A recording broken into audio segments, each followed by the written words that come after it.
Kalau kita lihat sekarang ini di Palestina itu terjadi satu tragedi kemanusiaan yang sangat luar biasa. Padahal di situ tempat banyak turun-turunnya kitab-kitab suci dari Allah. Jadi pertanyaannya, mengapa Allah membiarkan kejadian tersebut berlangsung secara terus menerus dan berkelanjutan sampai saat ini. Terima kasih. Ini mohon penjelasannya. Assalamualaikum warahmatullahi wabarakatuh.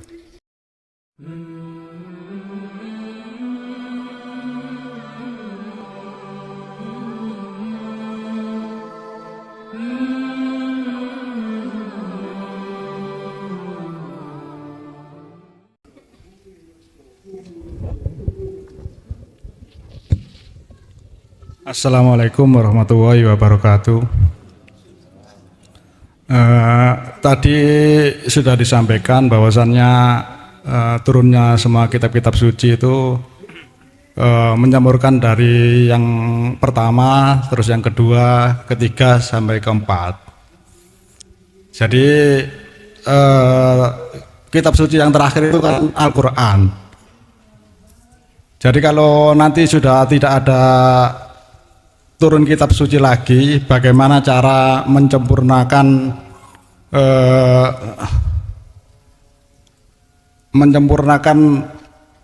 kitab suci Al-Quran tersebut? Itu yang pertama, Gus. Yang kedua, untuk kalau kita lihat sekarang ini di Palestina itu terjadi satu tragedi kemanusiaan yang sangat luar biasa. Padahal di situ tempat banyak turun-turunnya kitab-kitab suci dari Allah. Jadi pertanyaannya, mengapa Allah membiarkan kejadian tersebut berlangsung secara terus menerus dan berkelanjutan sampai saat ini? Terima kasih. Ini mohon penjelasannya. Assalamualaikum warahmatullahi wabarakatuh. Waalaikumsalam warahmatullahi wabarakatuh. Cara wong Jawa iku mungkin jenengan pernah dengar ana kitab garing, ana kitab teles. Yang dimaksud kitab teles iku adalah Al-Qur'anul Qadim. Itu siapapun tidak ada yang bisa mengubah. Maksud daripada itu tidak ada siapapun yang bisa mengubah. Mungkin itu disindir di dalam surat Ali Imran ayat 7. Ali Imran ayat 7, tapi niki kedah sampean pahami dengan teliti. Di situ ada dua Al-Quran itu bertafsir. Pertama adalah secara muhakamah. Muhakamah itu secara syar'i, secara syariah, jelas. Jadi keterangan-keterangan yang bersifatkan jelas. Satu, ada ayat itu bersifatkan mutasyabihat. Wa ma ya'lamu ta'wilahu illallah. Wa ma ya'lamu ta'wilahu, dan tidak ada yang tahu takwilannya ayat mutasyabihat kecuali Allah. Ada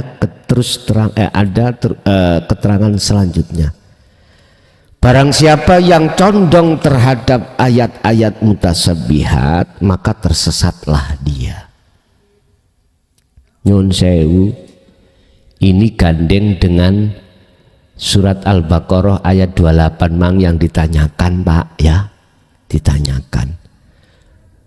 Hitah apa masuk ning akal yang namanya patung iku isok nulung liya? Mboten saged. Mboten saged. Si patung iku bisa menolong patung lain, nggak bisa. Artinya apa? Jenengan manakala condong terhadap ayat-ayat mutasyabihat, sementara keakuanmu itu masih muncul pasti kita tersesat. Artinya Al-Quranul Qadim itu tidak akan pernah ada di dalam hati seseorang manakala hati seseorang itu masih ada selain Allah. Selain Allah nggak bisa, sehingga disindir secara syariat kita nggak paham. Selagi kau masih mengandung hadas kecil ataupun besar, haram memegang Al-Quran. Haram. Artinya tidak akan pernah tampak dan nyata Al-Quranul Qadim atau kitab teles di dalam hatimu selama dalam hatimu masih ada selain Allah. Nggak bisa, karena masih najis hati kita, ada hadas hati kita, ada hadas, nggak boleh.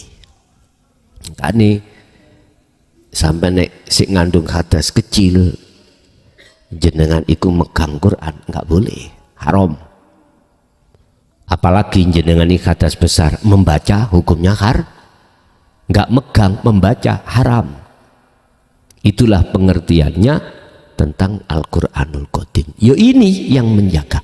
Inilah kitab yang terjaga dan tidak ada siapapun makhluk yang bisa mengubah, sekalipun malaikat, sekalipun nafsu iblis yang lebih alim daripada kita, nggak bisa. Artinya apa, Mbak? Itu tadi, kalau selama kita masih ada selain Allah tidak akan pernah muncul itu yang pertama. Jadi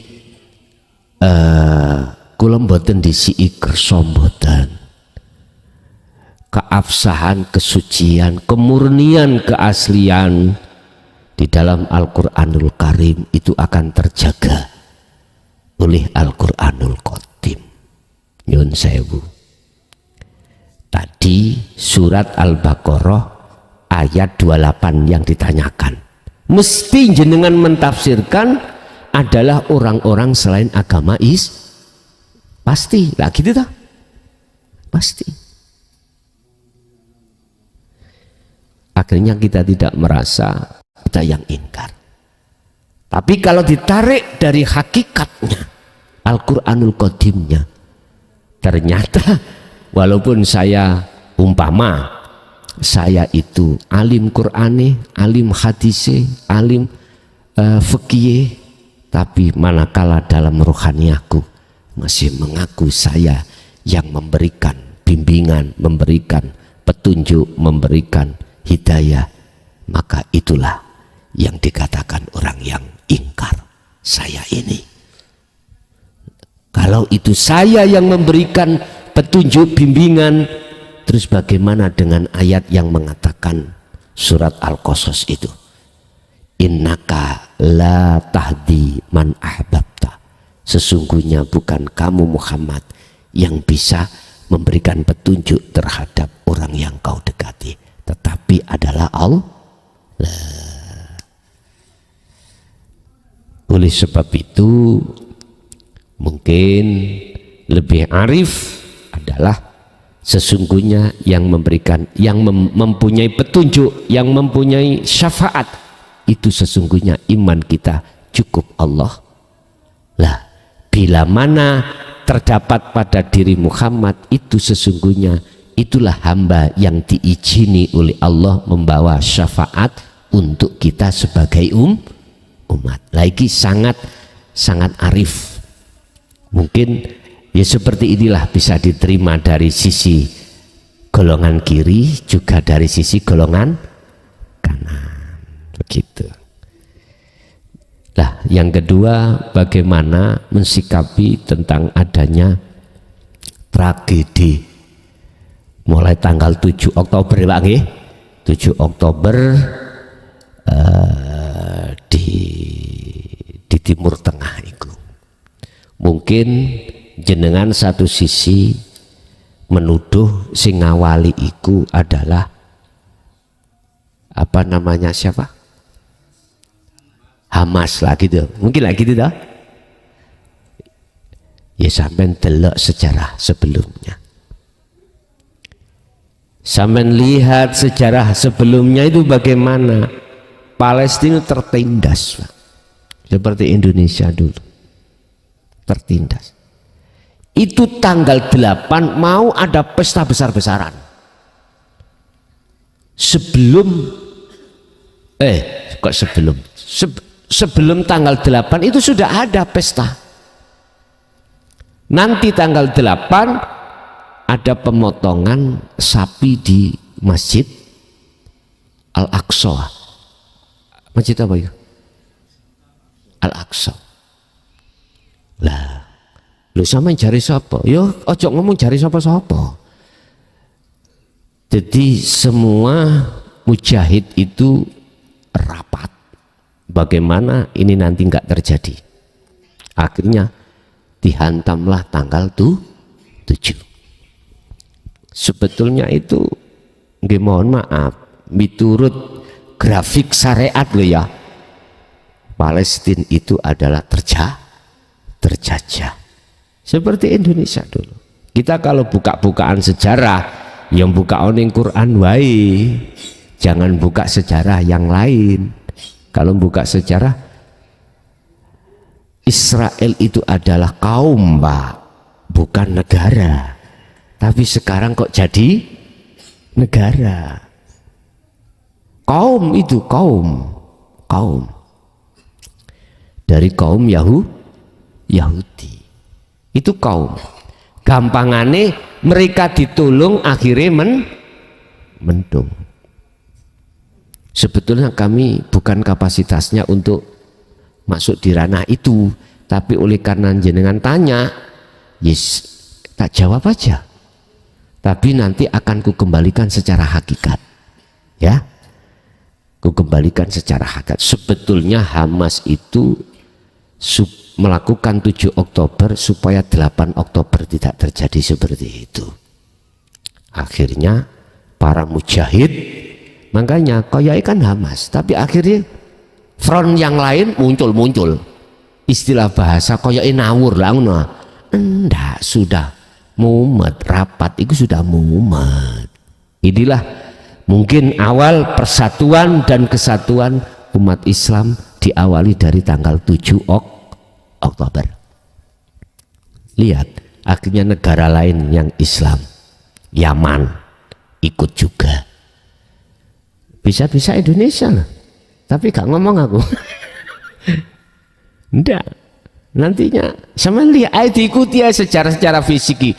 Cuman saya tarik kapasitas saya secara hakikat, bukan secara syariat. Syariat yaitu tadi gegeran terus. Hakikatnya bagaimana? Kembali kepada individu.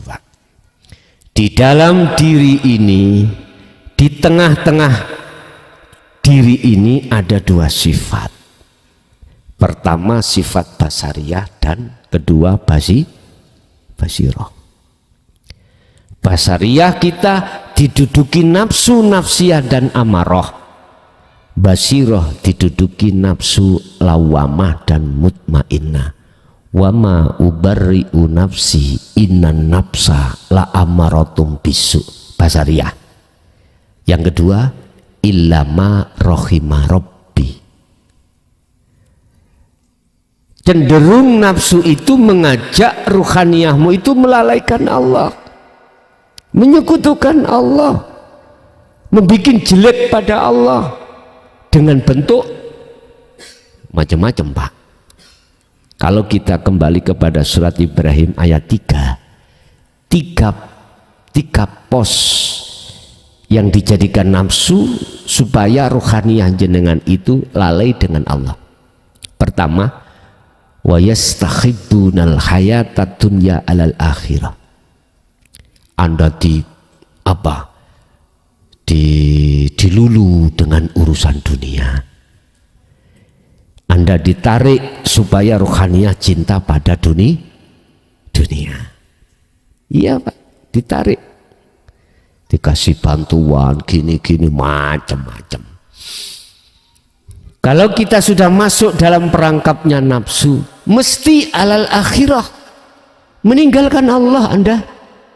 Kapan hal itu terjadi? Saat jenengan itu akil balik, wis titik. Dijajah jenengan ini.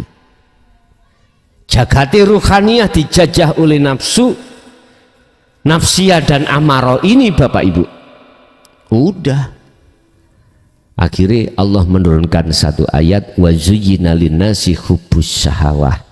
Ingat, nafsu itu bertengger di atas kesenangan hawa nafsu, yaitu disebut hubbus syahawah, cinta terhadap selain Allah.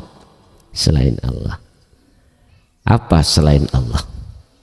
Ayat itu diteruskan, minan nisa wal banin wal qanatiril muqantarah. Garwa nek wong lanang kang ya wong wedok, nek wong wedok kanggo wong lanang, nek wong lanang kanggo wong. Mangkane aja heran nek balik jenengan iku manuke. Aku tak ngadep rono. Mohon maaf, iki kula ngomong opanane gitu loh. Semua proses ini terjadi pada diri kita Bapak Ibu. Pada diri kita. Akhirnya apa mana zaman sakniki Pak, nek zaman dulu sik nulis surat ada yang mengantar ya. Sekarang enggak, WA. Tes. Zaman sudah masuk tambah modern sekarang lewat HP. Yang laki cari perempuan, sing perempuan yo memeti. Niki podo baleke ya. Udah diteruskan habis tentang masalah itu, wal banin anak. Kita mesti yang sudah nikah pengen punya anak. Ditampilkanlah kesenangan dunia lewat anak. Lah di dalam keluarga apa Pak yang harus kita cari? Sandang, pangan, papan. Wal qanatiril muqantarah. Itu. Wis, kalau kita rumah tangga mesti siapapun Anda pengen duwe omah. Lah ngene nggih. Sing mewah. Pokoke awak dhewe iku disibukno ruhaniyah, tidak hanya jasmani maupun juga rohani, sibuk mikir bagaimana ekonomiku sukses. Wis siapapun terjadi seperti itu. Sing pinter dagang, sing penting dunyane sukses lewat dagange. Sing pinter ngaji, ya apa segirane sukses dunyane lewat ilmune ngaji. Lah ngaten nggih? Mangkane ning ngati aja heran mikir amplope pira, aja heran temenan. Karena mitung-mitung itu karena apa? Dirinya masih berlaku. Ya Allah ya Karim, fakta ini Pak, jujur. Subhanallah, berarti kita posisi dijajah. Ruh ini dijajah. Lah mana sifat basiroh yang di dalamnya penduduknya adalah wamah dan mutmainah? Tidur Pak. Lah bagaimana dia bisa bangun? Bagaimana bisa bangun dia? Nggak punya doyo. Yang kita kasih makan itu nafsu nafsiyah dan amarah aja, sementara ini nggak kasih makan. Artinya apa Pak? Yang kita itu masih ngaku-ngaku aku. Lu itu sama dengan kita ngekei bagian yang hawa nafsu iku. Apa daharani lawamah dengan mutmainah? Itu tadi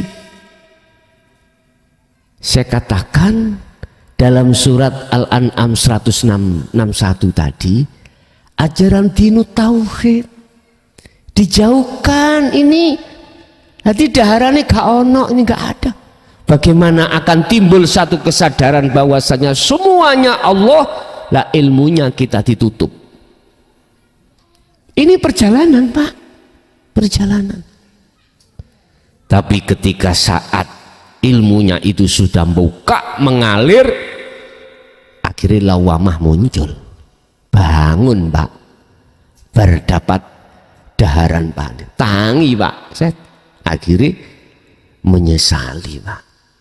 Ketika panjenengan ini sudah mengwelcome hati terhadap dinu tauhid millata Ibrahim Hanif, jenengan sadar tibake apa laku ket biyen iku ya gak ono gunane. Lawon sing tak aku imanku iku si iman nang sakliyane Allah. Hubitat a'maluhum wa malahum min nasirin. Ditolak. Akhirnya kesadaran hati sampean itu muncul lewat nafsu lawama ini, mutmainnah digugah pisan. Ya ayyatuhan nafsul mutmainnah, nafsu sing anteng irji'i baliyo sira ila rabbiki maring pangeran ira. Lah ngoten ta? Jenengan sudah mendapatkan sirul asr, tahu caranya kembali kepada Allah, dilakukan Pak. Olehnya dia melakukan radiyata mardi, tidak karena apapun, ridho dan diridani.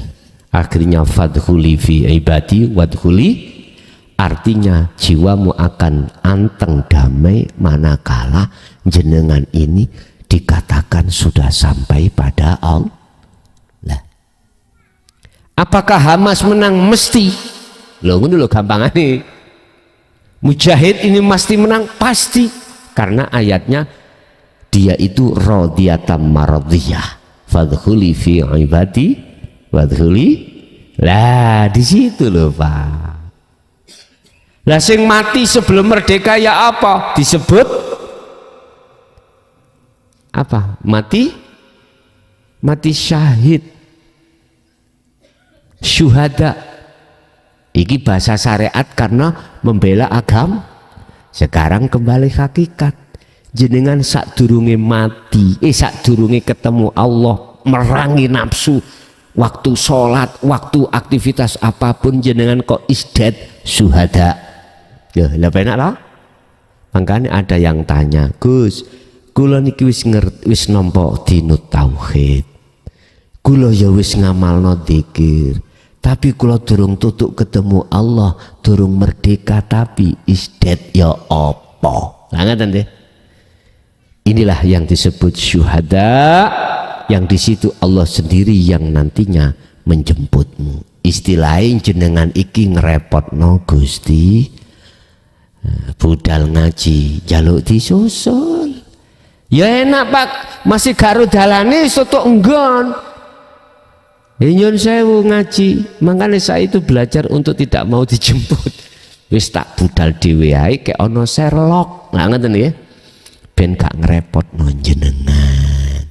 Berarti suhada itu ngrepotno Gusti. Wis dong hakikat itu mriku. Jadi inilah yang dimaksud Rasulullah. Ya sahabat, kamu ini, kita ini sudah lepas dari jihad kecil, kita akan masuk jihad besar. Umatku akan mengalami jihad yang besar. Apa? Yaitu jihad melawan hawa. Iki sing paling berat Pak, paling berat. Ya muga-muga sing perang ana kono iku hatinya sudah millata Ibrahimah Hanifah. Wis dong nggih. Sekarang tergantung jenengan. Nek syariat sampean terpanggil budalo untuk jihad kecil ke sana. Kak gitu tah. Kula mboten menyuruh, mboten mengongkon, ndak. Kula nggih mboten menggak. Mboten apa menggak ya. Melarang ndak. Itu hak asasi Anda. Karena akhul muslim wal muslim, bahasa sarengat. Gak iso teko tutuk kono, duwemu apa? Duit 5.000 kasihkan, dikumpulno dadi akeh. Mbuh sapa sing tanggung jawab iso tutuk apa gak, aku ya gak ngerti. Tunggu mawon gak iso lah ngoten. Lah minimal itu. Ya sudah. Bagaimana ditonton aja Pak, kelanjutannya kok piye ngoten lho. Gak tumon lakon itu menang ngarep. Sing akeh lakon iku nek wis remek baru menang. Remek dhisik jane. Sampai delok pewayangan nih mulai sore golongan Ngamarta diincak-incak ambek golongan Ngastina. Tapi mboso jeduk arepe subuh arepe habis sing menang Ngamarta, tapi yo remek dhisik ngaten lho. Wis. Ada lagi? Monggo. Assalamualaikum warahmatullahi wabarakatuh. Kula Sahid dari Pasuruan Tembero ya. Yang mau saya tanyakan, katanya ilmu tasawuf ini tidak boleh diajarkan dengan sembarangan katanya gitu ya. Menurut Yai bagaimana? Sedangkan seperti saya kan pingin tahu ya, pingin mendalami gitu loh ya. Katanya harus mapan dari segi syariat atau bagaimana? Menurut Yai bagaimana? Makasih Yai. Saya bukannya tidak setuju dengan dawuh itu, setuju. Cuman selama ini apa yang kusampaikan di tengah-tengah umat sing wis brengosen, Pak. Ya.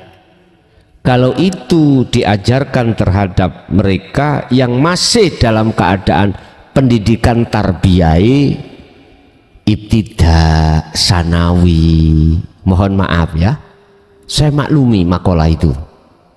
Tapi sing kami hadapi ku lho pun brengosen. Kadang brengose ya sampun putih. Sekarang kalau bicara syariat, Pak, saya minta keterangan batas syariat kita boleh untuk tasawuf berapa? Nggak bisa jawab.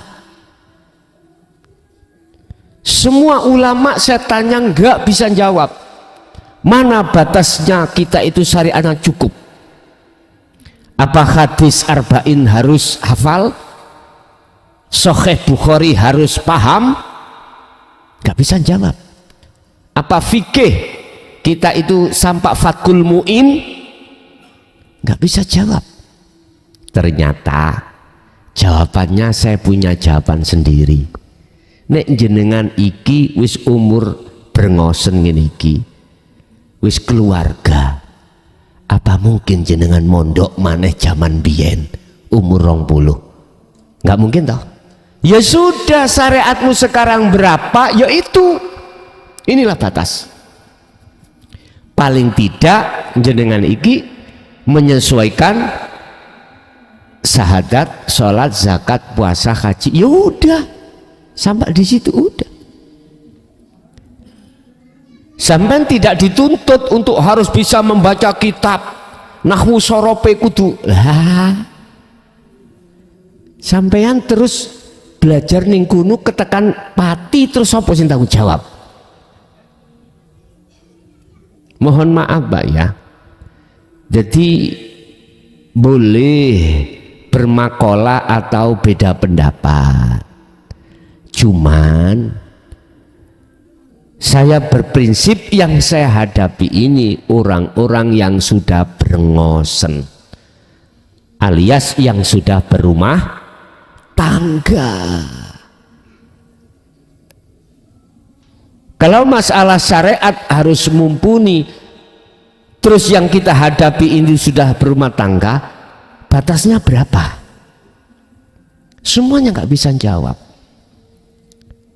Nggih, mohon maaf kalau boleh saya sedikit bukannya bantah, enggak ya, bukannya bantah, cuman pengalaman pada diri saya. Sebetulnya itu saya takut kehilangan kau, ngoten lho asline. Nek sampean iku wis paham tentang tasawuf, pujaanmu enggak kepada aku, pada Allah. Lah ini le. Karena orientasi saya, hati saya adalah dunia, Pak. Dunia.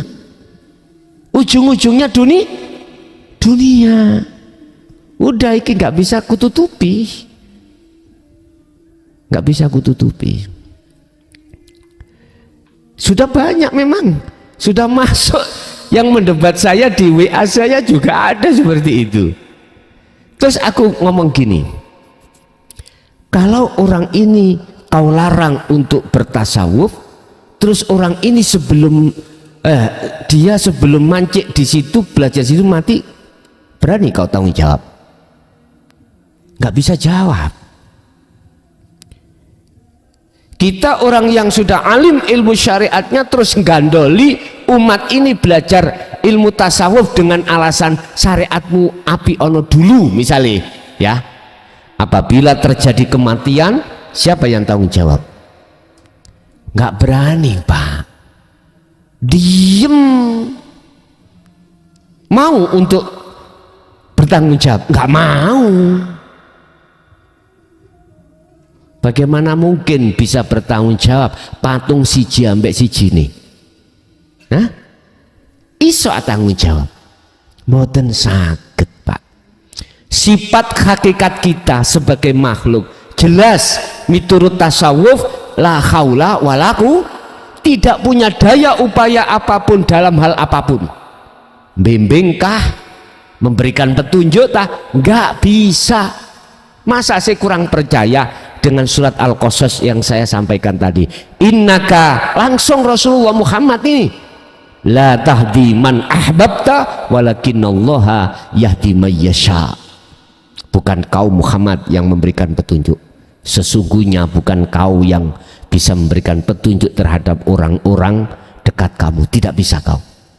Tetapi yang bisa memberikan petunjuk adalah walakinallaha yahdi may yasha. Iki Quran, Pak, bukan hadis, bukan ijma qiyas, hukum yang tertinggi bagi kita sebagai umat percaya karepmu, gak percaya ya. Terus disimpulno, lah terus wayahe kapan? Lah tak jawab iki. Berapapun umur jenengan, apapun tingkatan syariat jenengan, manakala hatimu sudah buka menerima, itu saatnya. Udah, itulah saatnya. Minangka gelas, Pak, nek wis dibuka dicuri tuyo, yaiku waktune dia menerima. Saged dipaham nggih? Bah syariat sampean iku tawipis, kok ati sampean wis saged nrimo, itulah sudah waktunya. Sudah waktunya. Sebab akeh wong brengose putih, bahkan putih sak brengot nisor gak gelem nrimo. Lho nggih, karena kita kedahuluan pinter dhisik, ngalim dhisik, akhirnya Gusti Allah napa tingalimi. Nggih, mboten napa-napa. Manakala ada yang berpendapat tasawuf itu gak boleh digelar di tengah umum, monggo, itu alasan jenengan, silakan. Jenengan punya makalah seperti itu, saya hormati, tapi tolong hormati juga makalah saya. Apa prinsip saya? Apa yang saya hadapi itu orangnya tidak SD, tidak SMP, Pak. Dia sudah melewati masa-masa itu. Jadi mohon maaf, walaupun saya sampaikan di tengah umum, itu pun yang kuhadapi semuanya itu sudah usia lanjut. Jenengan iki sudah di atas rata-rata, wis wayai. Ada dasarnya, ada. Walladzi arsala rasulahu bil huda wa dinil haq liyudhhirahu 'ala dini kullih walau karihal musyrikun. Ini Rasulullah.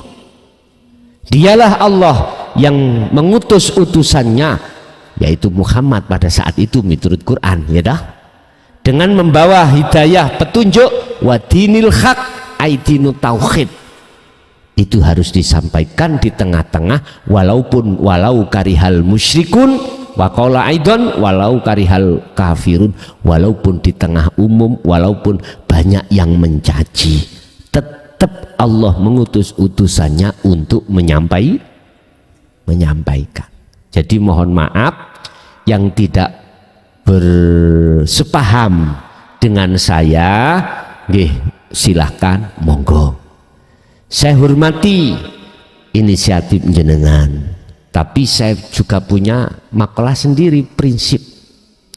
Apa prinsip saya? Itulah Pak. Jadi dalam surat Az-Zumar ayat 54, kembalilah lekas kau pada Tuhanmu dan berserah dirilah pada Tuhanmu sebelum kematian datang.